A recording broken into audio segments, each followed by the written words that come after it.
Saya mau bertanya Ustadz, 3 hari yang lalu ada tetangga mendapatkan di lemarinya ulat putih kecil yang masih hidup terbungkus kertas. Pertanyaannya, apakah itu santet atau sesuatu yang baik? Kalau santet, bagaimana cara menetralisirnya? Baik. Di dalam riwayat maupun Quran nggak ada sebutan santet ya. Santet itu sebutannya adalah bahasa Indonesia ya. Jadi dalam Quran kita mengenalnya dengan sebutan sihir ya. Kita mengenalnya dengan sebutan sihir. Kalau saya analogikan, sihir itu seperti pisau ya.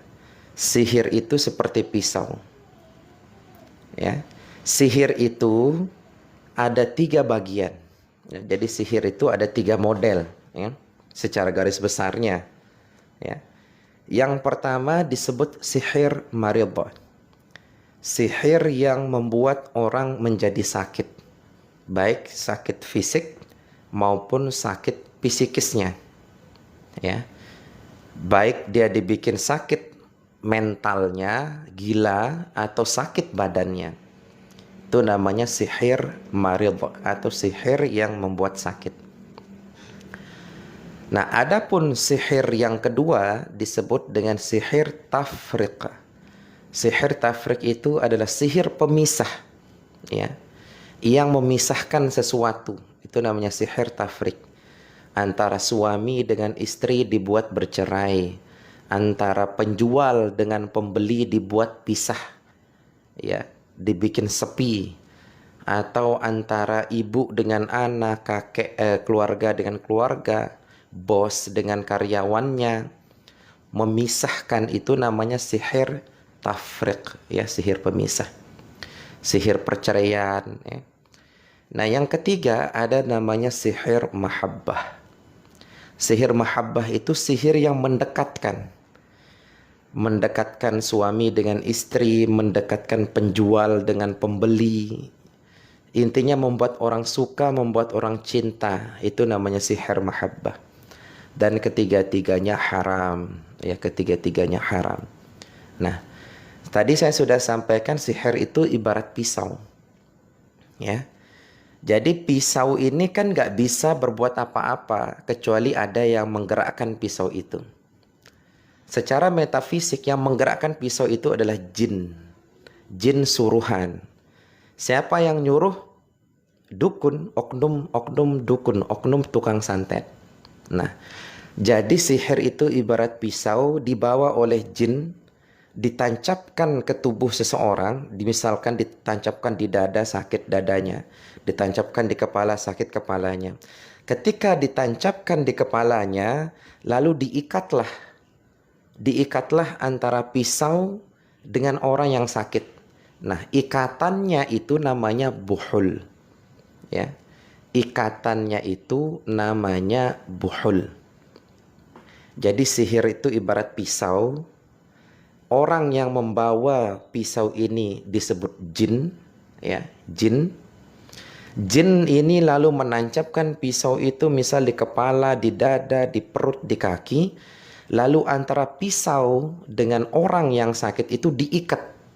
Ikatannya namanya buhul. Jadi ikatannya namanya buhul.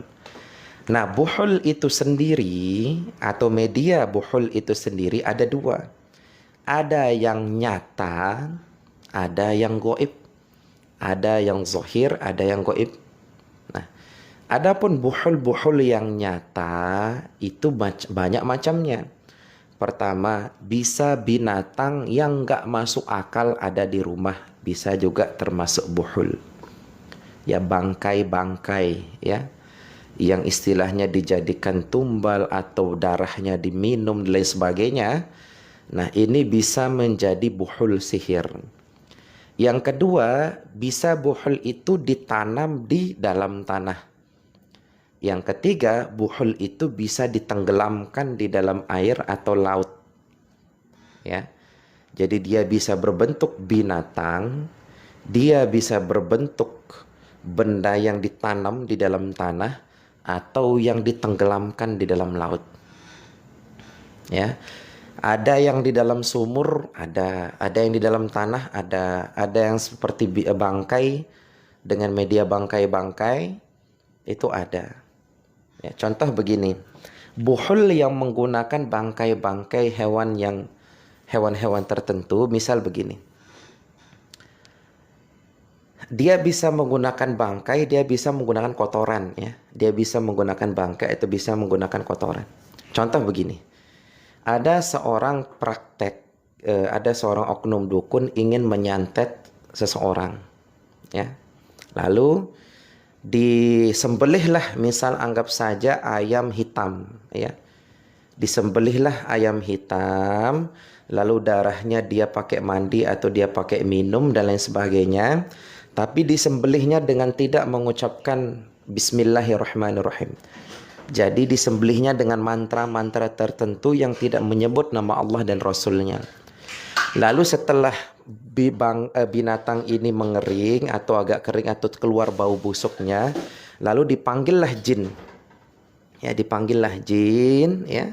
Dipanggil jin, setelah jin itu datang, lalu si oknum dukun ini menanam bangkai ini atau menaruh bangkai ini di plafon rumah orang, atau di taman orang, atau di halaman orang, rumah orang. Lalu dia katakan kepada jin itu, kamu tinggal di sini karena makananmu sudah kusiapkan di sini. Nah, jadi jin itu disuruh tinggal misalkan di rumah itu untuk mengganggu orang itu.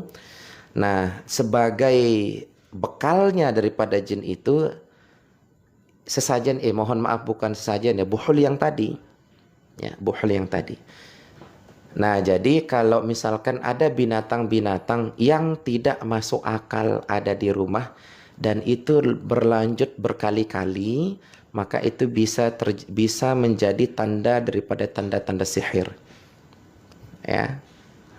Jadi kalau ada binatang yang enggak masuk akal ada di rumah dan itu berulang-ulang kali, itu bisa jadi adalah tanda-tanda daripada tanda-tanda sihir.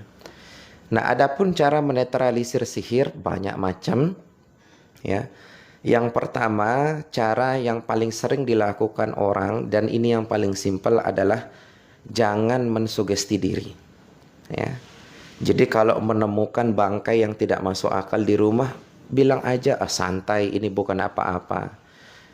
Jadi cara yang pertama untuk menetralisir sihir adalah dengan jangan mensugesti diri. Yang pertama, jangan berpikir yang jelek-jelek.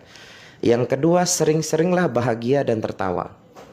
Ya, kalau Anda orang sering bahagia, tertawa, tenang, santai, jos gandos, aselole, maka Anda akan susah untuk disihir. Ya, kalau Anda orangnya santai, bahagia, tertawa, tenang, Anda akan susah disihir. Nah, yang ketiga, cara menetralisir yang ketiga dengan menggunakan ruqyah, ya. Jadi ayat-ayat ruqyah itu ya dibaca di rumah atau dirantunkan lewat MP3 HP, lewat YouTube boleh. Cuman pada saat mau menyetelnya kalau menggunakan HP, baca bismillah, syahadat, sholawat 1 kali. Nah, adapun ayat-ayat ruqyah itu ada banyak, ya. Ada riwayat sahih adalah surat Al-Baqarah ayat 1 sampai ayat terakhir. Ya, ayat 1 sampai ayat terakhir. Nah, itu ayat ruqyah yang pertama. Bisa juga dengan Al-Fatihah, Al-Baqarah ayat 1 sampai 5, Al-Baqarah 102, Al-Baqarah 225, ayat kursi 2 ayat terakhir Al-Baqarah, Al-Kahfi ayat 1 sampai 10, surat Yunus ayat 81 82, surat Al-Hasyr 4 ayat terakhir, dan 3 kulhu, Al-Ikhlas, Al-Falaq, An-Nas. Ya. Itu cara menetralisir sihir yang ketiga. Cara menetralisir sihir yang keempat dengan membaca La ilaha illallah wahdahu la syarikalah lahul mulku wa lahul hamdu yuhyi wa yumit wa huwa ala kulli syai'in qadir wa la haula wa la quwata illa billahil alil azim. 100 kali di pagi hari, 100 kali di sore hari. Ya. Jadi bisa juga menggunakan itu. Untuk Tuan Nanang Suci, maaf tanya lagi, saya mempunyai pusaka leluhur dari orang tua atau bapak. Setiap saya sholat, saya kirimkan Fatihah. Yang saya tanyakan, boleh tidak Ustaz penjelasannya? Terima kasih.